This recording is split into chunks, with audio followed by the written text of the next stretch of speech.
Hello, Honors Pre-Calculus students. This is Ms. Cronky coming to you from room B20. We're here for a video over Chapter 1, Section 9, Inverse Functions. I suppose we're not that far right now in the year. We're going to talk about inverse functions, which is a topic that you have actually studied in Algebra 2. So this video is intended to go over some of the basic pieces of information about inverses that you have previously learned. We're going to go ahead and start with inverse notation. A common way to denote inverse functions looks like f with a -1 that's being superscripted.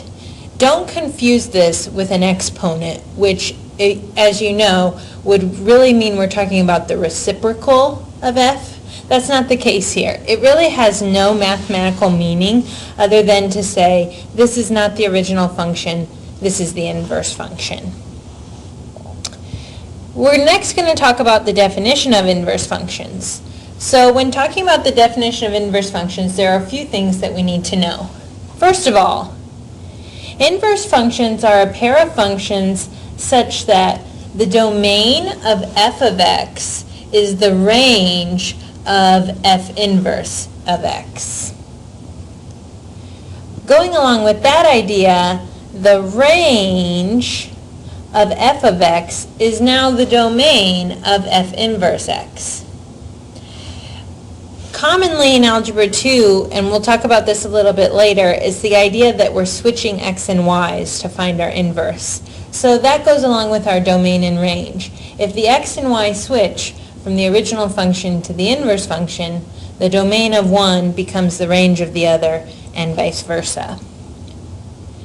Inverse functions are also functions that undo each other.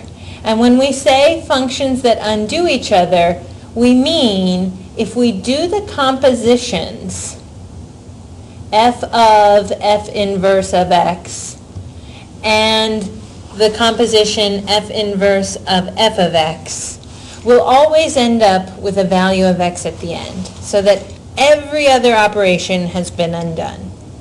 If you do the compositions and 1 does not equal x, then the two functions would not be inverses. And it must be the case that both of these are true. So let's look at an example, and we'll ask the question, which of these functions is the inverse to f of x equals 5x plus 8? And I'm going to give two functions. So we have g of x is x minus 8 over 5, and h of x is x minus 5 over 8. Okay. One way to determine which of the functions is the actual inverse is to check that last bullet point in our definition using compositions. So for the first function, g of x, we can try f of g of x. If these two are inverses, we know that f of g of x will equal x. So we're going to substitute g of x into the function f of x.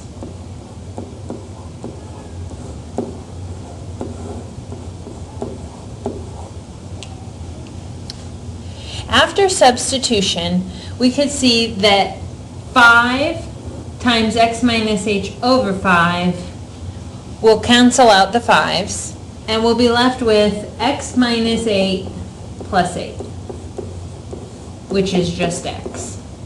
So far, it checks that g of x might be the inverse of f of x. To know for sure, we have to do the second composition, g of f of x. In this composition, I'll substitute f of x in for x in g of x. So I'll have something that looks like this. 5x plus 8 minus 8 divided by 5. Following the order of operations, I'd want to do everything in the numerator first because it's like it's in its own group of parentheses. So I'll end up with just 5x in the numerator, and 5x divided by 5 is x, so it checks. So it must be the case that g of x equals x minus 8 over 5 is the inverse of f of x equals 5x plus 8. If I get that the two compositions equal out to be x for the first function, I can assume that h of x will not do the same.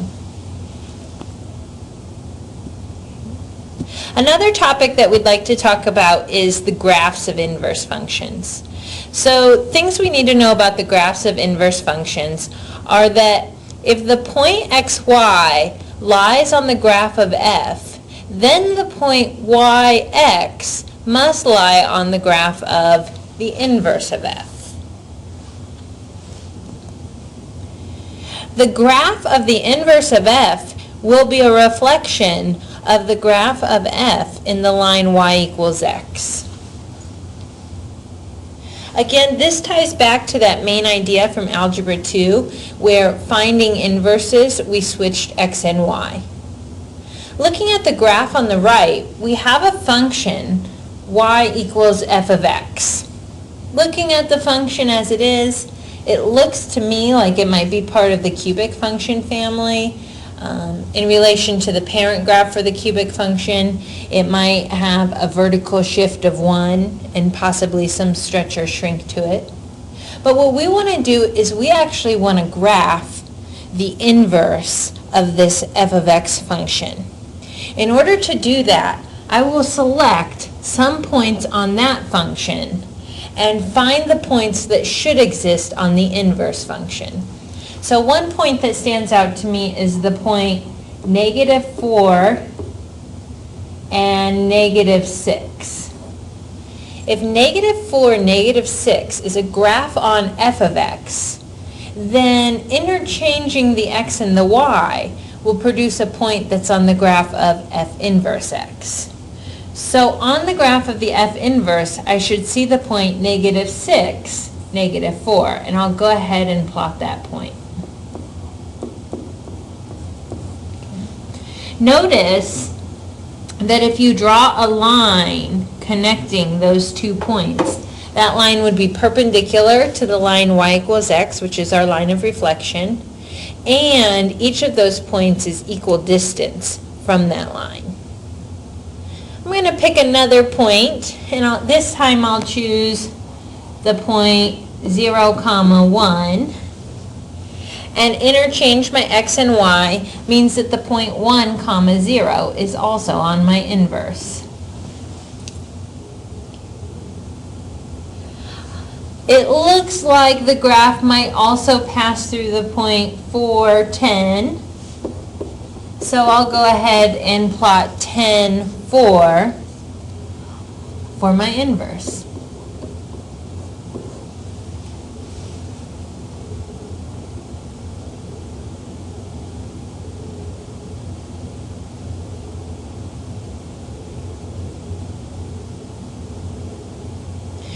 Then I'll go ahead and connect the points, and I could do more points if I wanted. Another way to do points would be like pick a point right here and then think about where that would be on the other side. And go ahead and connect my points to draw my inverse function. I'll draw my inverse function in red.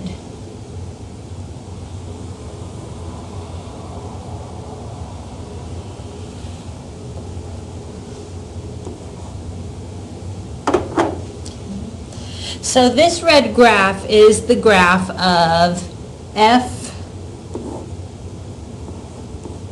inverse x. It's a reflection over the line y equals x, and all the coordinates from one graph are the interchange coordinates of the other graph.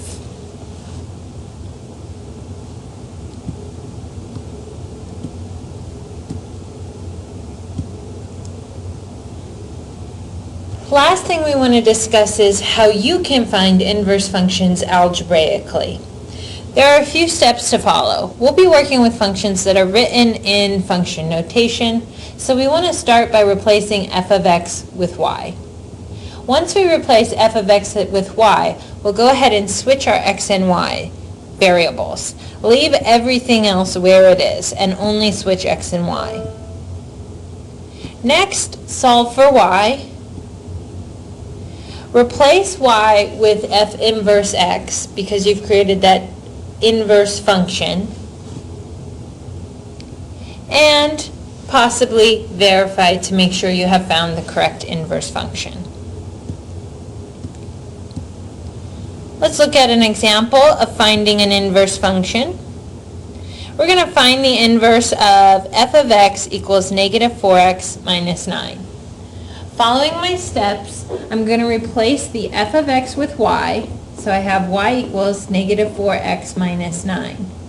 Next, I'll switch only my x and y variables. Where I see y, I'll write x, and where I see x, I'll write y. Notice that the negative 4 coefficient to x stays where it is and becomes a negative 4 coefficient to y. Next, solve for y by adding 9 to both sides and then dividing by 4. You could write your answer as y equals x plus 9 divided by negative 4, or you might simplify that to slope-intercept form, y equals negative 1/4 x plus, minus 9/4.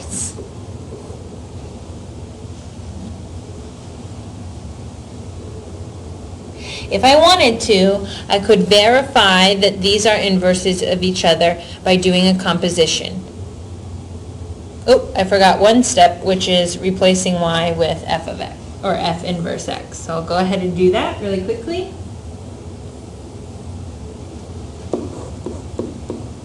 And I'll use my slope-intercept form, negative 1/4 x minus 9/4. And like I said, I could verify that these two are inverses of each other. I would need to do two compositions, f of f inverse x, and verify that it equals x. I could also do f inverse of f of x and verify that that also equals x.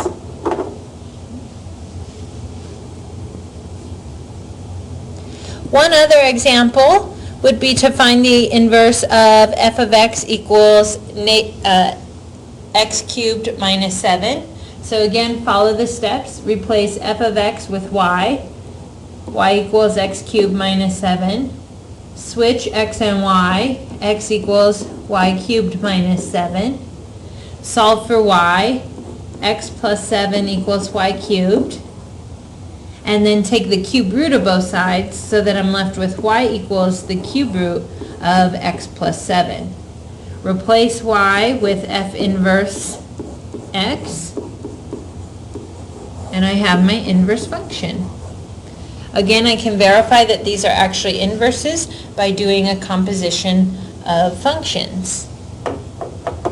In class, you'll be talking about how to deal with inverse functions where we might have to work with a restriction to the domain because of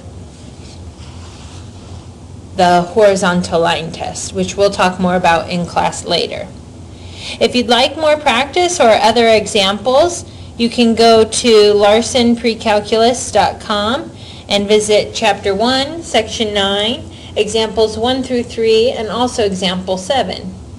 Thanks for watching and have a great day.